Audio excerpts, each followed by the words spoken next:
We break for lunch, and all I'm going to do is tie in when we finish at the hill. It's now, Fulkerson's attack probably started right after 2 o'clock, and in the time that we walked, they were going at a quicker pace. I don't think it was at the double quick, but they were going at a quicker pace. He'll get, as I said, to where the silo is, he'll shift off. Then all these other regiments and companies, I should say, for both the 23rd and 37th, the Fulkerson's Brigade and the 33rd, they will shift from where they are located toward the west to get to the base of Sandy Ridge.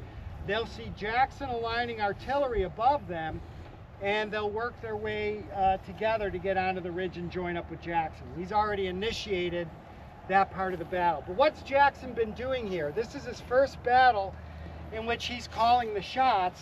And he is, you know, it's, as a lesson, Kernstown is a lesson on the Confederate side of communication and supply. And the communication part is Jackson didn't confer directly with Ashby, remember? And he would have known how many troops he was facing off against early on. He's not communicating well with his subordinates. He's losing the momentum, isn't he? All right?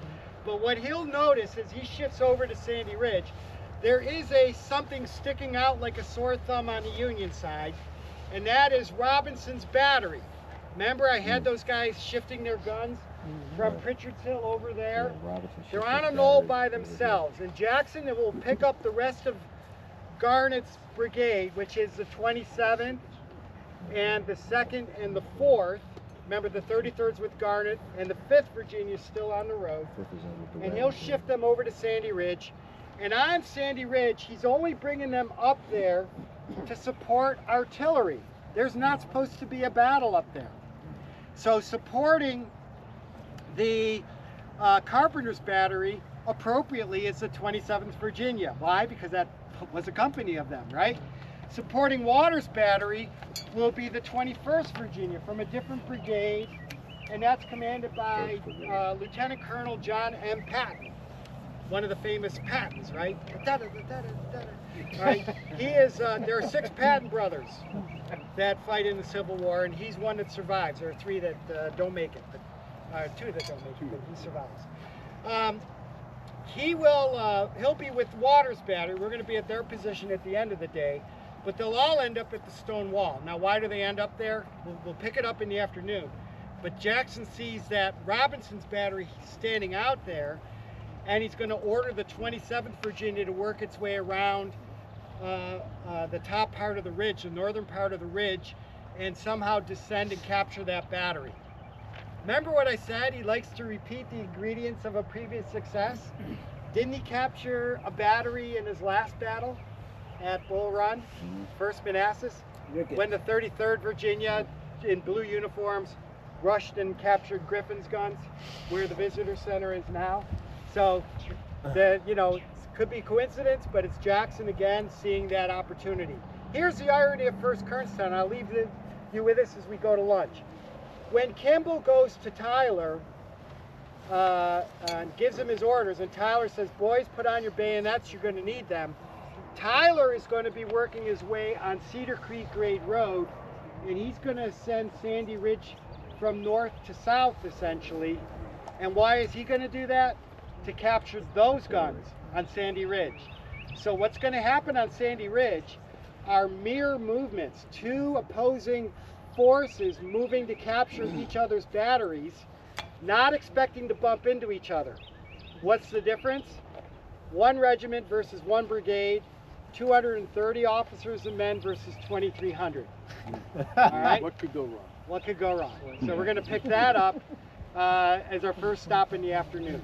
All right? Any questions about what we covered in the morning? By the way, throughout this whole action, including these 80 or so casualties here, and I still maintain that you could have had barrels on this ground. If this could truly be hallowed ground here, I don't know if there's been any radar done. What we do know is there were wounded that were taken to the house from this battle, but most of the wounded were over on Sandy Ridge taken into town. We do know there's burial up there on the hill. We'll talk about that Right. last today. Right. We do know there was about 15 Union, all but 2 unidentified, that were taken off of this property. We don't know where. We don't know who they were other than 2. One of them was in the Gettysburg campaign heading to Linden, the Battle of Wapping Heights, I guess it was called. Yeah. And so there was 15 Union dead that they know of that they disinterred after the war as part of this big Army federally funded campaign to find where the burials are and bring them in. And those guys are all buried side by side now in Winchester. You know By the that? way, our property here is that we claim not only both First and Second Battle of Kernstown, but the first day of the Second Battle of Winchester was also fought on this property. 3 battles. Take that, Manassas. you and your Yeah, 2 battles. But Gary, we realize we say that it's so unique. All you have to do is go to the north side of Winchester, and there's 3 battles there too, and they're all mostly Shenandoah Valley Battlefield Foundation. So on both sides of Winchester have locations that are saved. I know, but this is the 3 primary location. In other words, the commonality in all 3 battles were Union artillery on Pritchard's Hill. And that was the goal of all 3. And there was a huge skirmish here in August of '64 that, if that happened in '62, it would also be a battle. All right, so lots of action on this property. All right, but the First Battle of Kernstown, this is where we're leaving it. That opposing, the irony is going after each other's batteries, and it's going to lead to the clash at the Stonewall, which was never supposed to have happened. You wouldn't have infantry up there to fire rounds at Pritchard's Hill. You know, small arms fire doesn't reach. All right, so they're only there to support the artillery. So Gary, quick question. Jackson took control of the artillery, which I guess was somewhat unique. Well, he's an artillerist at heart. He's an artillerist, but when he stripped the artillery support from his brigade's regiments, do you think had he not done that, would this have changed the scope of the battle at all? If the brigade commanders? Well, yeah, because they would not have this is where Jackson is necessary to concentrate 3 different batteries of that brigade. The brigade, like I said, Jackson's losing momentum here because he's already dispersed the infantry of the Stonewall Brigade. Those 3 batteries all belong to the Stonewall Brigade, right? So it would be immediately Garnett's jurisdiction, but Jackson will do this later in the campaign. Even when he has a chief of artillery, they'll send him to deliver dispatches, and Jackson and Garnett's successor, Charles Winder, will handle the artillery. So he always likes to handle the artillery. That's the point. He did not have a chief of artillery here. He did not have a But chief of of course, artillery. Kimball had the Prussian officer. Okay. Yeah, there is no chief of artillery on the Confederate side. That answers your question? Any other questions about what's occurring here? Gary, you said earlier that Garnett and Jackson had a falling out before here. Can you talk about that a little bit? I'll do that briefly. While they're marching toward what becomes Hancock, Maryland, and it's a whole part of the winter campaign, which is the Romney campaign, even though they're not going toward Romney, I think they're trying to get control of the National Turnpike. Garnett is resting his troops and giving them a meal, and Jackson's ordering them to move on, and Garnett insists that the men eat first. And the exchange between Jackson and Garnett was that Jackson's really insistent that they move, and Garnett says, I find it impossible for these men to move without eating their meal, and Jackson says, I find nothing impossible with these men. A few days later, he will write to the War Department, Confederate War Department, in an effort to replace Garnett with then Colonel Seth Barton of the 3rd Arkansas. He's supposed to be, Jackson wants him to be in charge of the Stonewall Brigade instead of Garnett. And the 3rd Arkansas at that time is with Jackson's army. And the War Department finds a way to let that kind of fall through, and Garnett's still in command. So it stems back to January. The other thing is that Jackson holds a council of war at Mary Tyler Moore's great-grandfather's house, where Jackson's headquarters were.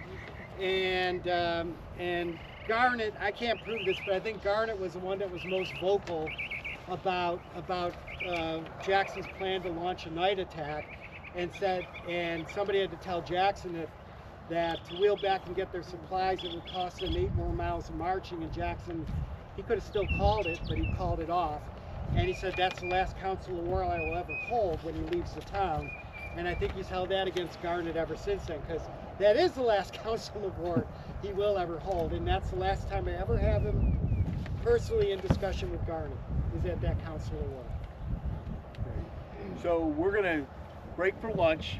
I will tell you, as an Army doctrine guy, what Gary described, which will be our next stop, is a meeting engagement. That's what the doctrinal term is, where two forces that don't know where each other is, just kind of happen on top of each other, and then you just react to contact.